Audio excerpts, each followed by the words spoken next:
ಸೂರ್ಯ ಮುಕುಂದ್ ಅವರೇ, ಈಗ ಸಾಮಾನ್ಯವಾಗಿ ಅತ್ಯಾಚಾರ ಅಂದಾಗ ಅಂದ್ರೆ ಒಬ್ಬ ಪುರುಷನಿಂದ ಅಥವಾ ಪುರುಷರಿಂದ ಮಹಿಳೆ ಮೇಲೆ ಅತ್ಯಾಚಾರ ಅಂದ್ರೆ 376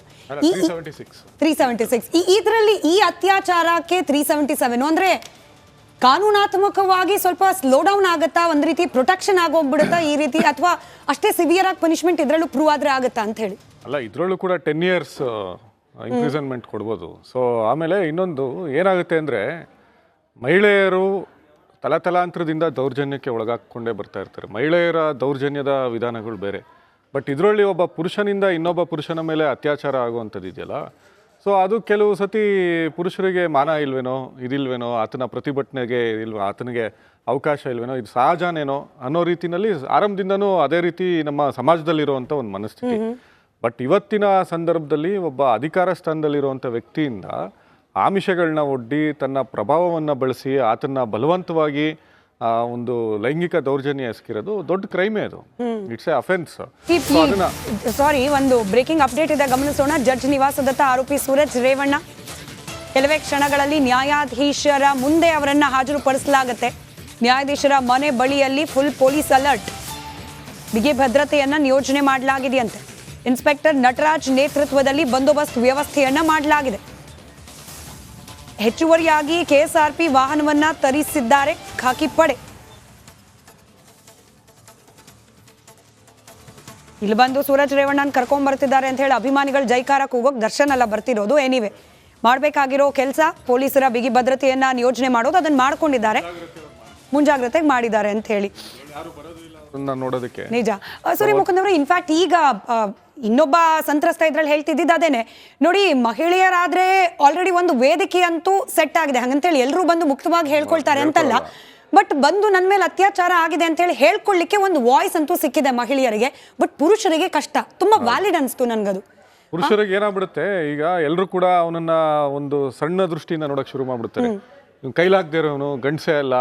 ಸೊ ಆತ ಹೊರಗಡೆ ಆತನ ಇದನ್ನ ಕೆಲವು ಸ್ಟೇಟ್ಮೆಂಟ್ಸ್ ಎಲ್ಲ ನೋಡ್ತಾ ಇದ್ದೆ, ಶಿವಕುಮಾರ್ದು.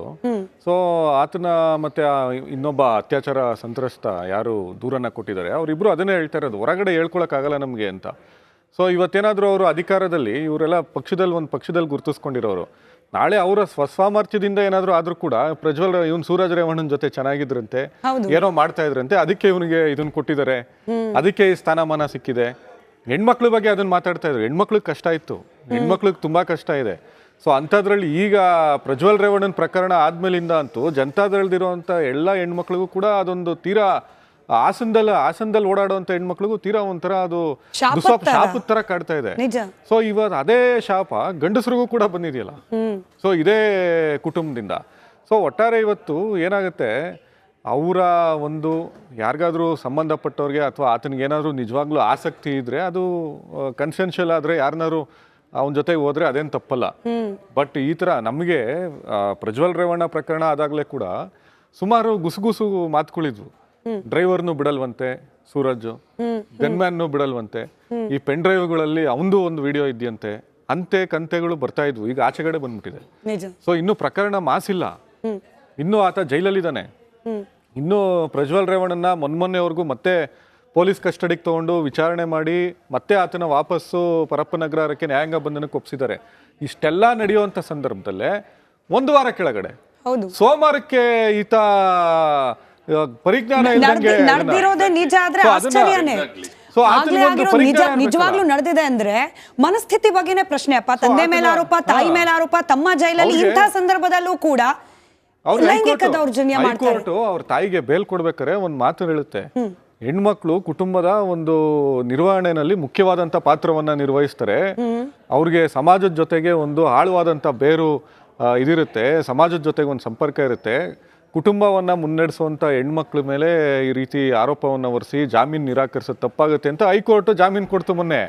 ಸೊ ಇವತ್ತು ಆ ಕುಟುಂಬ ಹೆಂಗಿದೆ, ಆ ಜಾಮೀನನ್ನ ಪಡೆದಂತ ಹೆಣ್ಮಕ್ಳು ಈ ಸಮಾಜಕ್ಕೆ ಈ ತರ ಮಕ್ಕಳನ್ನ ಸೃಷ್ಟಿ ಮಾಡಿಕೊಟ್ಟಿರೋದು. ಸೊ ಯಾವ ಆಧಾರದ ಮೇಲೆ ಹೈಕೋರ್ಟ್ ಇದನ್ನ ಜಾಮೀನು ಕೊಡ್ತೋ ಇವತ್ತು ಆಲೋಚನೆ ಮಾಡ್ಬೇಕು. ಇವತ್ತು ಕೇವಲ ನಿಮ್ ಮಾತನ್ನು ಒಪ್ಪಲಾರೆ, ತಾಯಿ ಜವಾಬ್ದಾರಿ ಇದೆ, ಹಂಗಂತ ಮಗ ಮಾಡಿದ ತಪ್ಪಿಗೆ ತಾಯಿನ ಬ್ಲೇಮ್ ಮಾಡ್ಬೋದಾ ನನಗೆ ಗೊತ್ತಿಲ್ಲ. ಅದೇ ತಾಯಿ 3-4 ತಿಂಗಳು ಕೆಳಗಡೆ 1.5 ಕೋಟಿ ಕಾರು ನಂದು ಅಂತ ಹೇಳ್ಬಿಟ್ಟು ಒಬ್ಬ ಇವನ್ ಮೇಲೆ ಬೈಕಲ್ಲಿ ಹೋಗ್ತಾ ಇದ್ದಂಥ ಬೈಕ್ ಸವಾರನ ಮೇಲೆ ನೀನು ಯಾರು ಸಾಯಂಗಿದ್ರೆ ಬೇರೆ ಗಾಡಿಗೆ ಸಾಯ್ಬೇಕಾಯ್ತು, ನನ್ನ ಗಾಡಿನೇ ಬೇಕಾಗಿತ್ತ ಅಂತಾರೆ. ಸೊ ಇವ್ರಿಗೆ ಮನುಷ್ಯನ ಜೀವಕ್ಕಿಂತ ಇವರ 1.5 ಕೋಟಿ ಕಾರ್ಯ ಮುಖ್ಯ ಆಗುತ್ತೆ. ಸೊ ಅಲ್ಲಿಂದ ಇವರ ನಕ್ಷತ್ರ ರೇವಣ್ಣ ಅವರ ನಿಂಬೆ ಹಣ್ಣು ಅಲ್ಲೇ ಅಪ್ಪಚ್ಚಿ ಆಗೋಗ್ಬಿಟ್ಟಿದೆ. ಈ ತರ ಏನಿವೆ ಪೊಲಿಟಿಕಲಿ ಬಹುಶಃ ರಾಜಕಾರಣಿಗಳು ಇದನ್ನ ಅಸ್ತ್ರವಾಗಿ ಬಳಸ್ಕೊಳ್ಳೋಕ್ಕೂ ಕೂಡ ಹಿಂಜರಿತಾರ ಅಂತ ಹೇಳಿ ಪ್ರಜ್ವಲ್ ರೇವಣ್ಣ ಪ್ರಕರಣದಲ್ಲಿ ನಾವು ಗಮನಿಸಿದ್ವಿ. ಚುನಾವಣೆಯ ಹೀಟಪ್ ಎತ್ತು, ಕಾಂಗ್ರೆಸ್ ವರ್ಸಸ್ ಬಿಜೆಪಿ ಜೆಡಿಎಸ್ ಅನ್ನೋ ರೀತಿಯಲ್ಲಿ ವಾಕ್ಸಮರಗಳು ನಡೆದು ಹೋಯ್ತು. ಆದ್ರೆ ಈ ಪ್ರಕರಣದಲ್ಲಿ ಬಹುಶಃ ಇದನ್ನ ಡಿಫೆಂಡ್ ಮಾಡ್ಕೊಳ್ಳಿಕ್ಕೂ ಕೂಡ ಅಥವಾ ಮತ್ತೊಂದು ಪಕ್ಷದ ವಿರುದ್ಧವಾಗಿ ಅಸ್ತ್ರವಾಗಿ ಬಳಕೆ ಮಾಡ್ಕೊಳ್ಳಿಕ್ಕೂ ಕೂಡ ರಾಜಕಾರಣಿಗಳು ಮುಂದೆ ಬರೋದಿಲ್ವಾ? ಅಂತಹ ಮುಜುಗರದ ಸನ್ನಿವೇಶದಲ್ಲಿ ಇದೀಗ ದೊಡ್ಡಗೌಡರ ಕುಟುಂಬ ಬಂದು ನಿಂತು ಬಿಟ್ಟಿದೆಯಾ? ಸಮಿ ಸರ್, ಈ ಪ್ರಜ್ವಲ್ ರೇವಣ್ಣ ಕೇಸ್ ಆದಾಗ್ಲೇನೆ ನಾವು ಮಾತನಾಡಿದ್ವಿ, ಇಂಥ ಪ್ರಕರಣಗಳಲ್ಲಿ ದೇವೇಗೌಡರು ಇಂಥ ವಯಸ್ಸಿನಲ್ಲಿ ಫೇಸ್ ಮಾಡೋದು ಎಷ್ಟು ಕಷ್ಟ ಅಂತ. ಒಂದು ಅದೇ ಇನ್ನೂ ಮಾಸಿಲ್ಲ. ಈಗಲೂ ಜನ ಮಾತಾಡ್ತಿದ್ದಾರೆ, ಮೀಡಿಯಾದಲ್ಲಿ ಪ್ರತಿದಿನ ಆಗ್ತಿರೋ ಅಪ್ಡೇಟ್ ಅನ್ನು ನಾವು ಕೂಡ ಹಾಗೆ ರಾಜಕೀಯ ವಲಯದಲ್ಲೂ ಚರ್ಚೆ ಆಗ್ತದೆ. ಇದು ಅದಕ್ಕಿಂತ ಅಸಹ್ಯ ಅನ್ಸೋದು ಅಂದ್ರೆ ಆರೋಪ. ತುಂಬಾ ಒಂದು ಪೂರ್ತಿ ಈ ಪ್ರಕರಣದಲ್ಲಿ ದೇವೇಗೌಡರನ್ನ ಲಿಂಕ್ ಮಾಡೋದನ್ನ ನಾನು ಒಪ್ಪೋದಿಲ್ಲ ಪೂರ್ತಿ. ಆದರೆ ಅವ್ರಿಗೆ ಗೊತ್ತಿದ್ದು ಕೂಡ ಟಿಕೆಟ್ ಕೊಟ್ಟರು ಮತ್ತೆ ಆ ಇಶ್ಯೂ ಕಾರಣ ಆದ್ರು ಅನ್ನೋದು ಒಂದು ಮಾತು ಅವ್ರ ವಿಚಾರಕ್ಕಾಗಲಿ ಕುಮಾರಸ್ವಾಮಿನೇ ಖುದ್ದು ಅಡ್ಮಿಟ್ ಮಾಡಿರೋದ್ರಿಂದ ಆ ವಿಚಾರ ಬಂದೇ ಬರುತ್ತೆ. ಗೊತ್ತಿದ್ದ ನಂತರವೂ ಕೂಡ ಟಿಕೆಟ್ ಕೊಟ್ಟು ರಂಪ ಮಾಡ್ಕೊಂಡ್ರಲ್ಲ ಅನ್ನೋದೊಂದು ಬಿಟ್ಟರೆ, ಇನ್ನು ದೇವೇಗೌಡರನ್ನ ನಾನು ನೋಡೋ ದೃಷ್ಟಿನೇ ವ್ಯಕ್ತಿಗತವಾಗಿ ನಾನು ಸ್ವಲ್ಪ ಬೇರೆಯಾಗಿ ನೋಡ್ತೀನಿ. ಯಾಕೆಂದರೆ ಅವರು ಕರ್ನಾಟಕಕ್ಕೆ ಕೊಟ್ಟಿರೋ ಕೊಡುಗೆ, ಅವ್ರ ಹಿರಿತನ, ಹೀಗಾಗಿ ಅವ್ರ ಬಗ್ಗೆ ಗೌರವ ಇಟ್ಕೊಂಡೆ ನಾವು ಮಾತಾಡೋಣ ಅಂತ ಇಟ್ಕೊಳ್ಳೋಣ. ಈ ಕೇಸು ಆಗಲೇ ಮಾತಾಡಿದ ಹಾಗೆ ಅಂದರೆ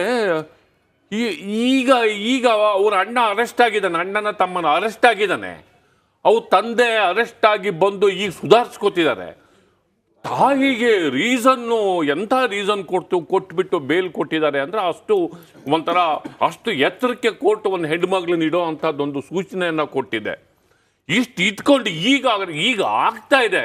ಈಗ ಅದು ಆಗ್ತಿರ್ಬೇಕಾದ್ರೆ ಮತ್ತೆ ಇವರು ಇಂಡಲ್ಜ್ ಆಗ್ತಾರೆ ಅಂತಂದ್ರೆ, ಇಂಥ ಕ್ರೈಮಲ್ಲಿ ಇಂಡಲ್ಜ್ ಆಗ್ತಾರೆ ಅಂತಂದ್ರೆ ಕಾನೂನು ನನಗೇನು ಮಾಡುತ್ತೆ ಅಂತಲಾ, ಅಥವಾ ನಮ್ಮ ಅಜ್ಜನ ಮರ್ಯಾದೆ ಹೋಯ್ತು ಅಂತಲಾ, ಅಥವಾ ಮರ್ಯಾದೆ ಬಗ್ಗೆ ಚೂರಾದ್ರೂ ಯೋಚನೆಗಳು ಇದೆಯಾ ಅಂತ ಪ್ರಶ್ನೆ ಬಂದ್ಬಿಡುತ್ತೆ. ನಮಗೆ ಅಧಿಕಾರ ಇದೆ, ನಮಗೆಲ್ಲ ಇದೆ, ನಾನು ಎಂಬೆಲ್ಸಿ ಇದ್ದೀನಿ, ನಾನು ಬೇಕಾದ್ ಮಾಡ್ಕೊಂಡು ಅರ್ಗಿಸ್ಕೋಬಹುದು, ನಾನು ಪ್ರಶ್ನಾತೀತ ಅಂತಲಾ, ಅಥವಾ ನಾನು ಕಾನೂನನ್ನ ಮೀರಿದವನು ಅನ್ನುವಂತ ದರ್ಪನ, ಅಥವಾ ನಾನು ಏನೇ ಮಾಡಿದ್ರು ನನಗೆ ರಕ್ಷಣೆ ಮಾಡೋರು ಇದ್ದಾರೆ ಅಂತಲಾ. ರಾಜಕಾರಣಕ್ಕೂ ಇದಕ್ಕೂ ಥಳಕ್ ಹಾಕ್ಬಾರ್ದು.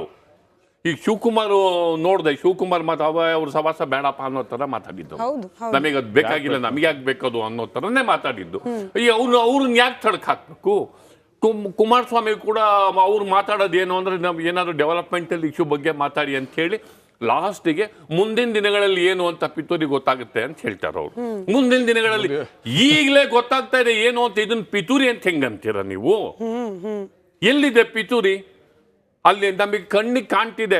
ಈಗ ಶಿವಕುಮಾರ್ ಅಂತ ಅವ್ನು ಬಂದು ಕಂಪ್ಲೇಂಟ್ ಕೊಟ್ಟ, ಅದೇನೋ ವೀಕ್ ಇದೆ ಅಂತ ಅನ್ಕೊಳ್ಳೋಣ.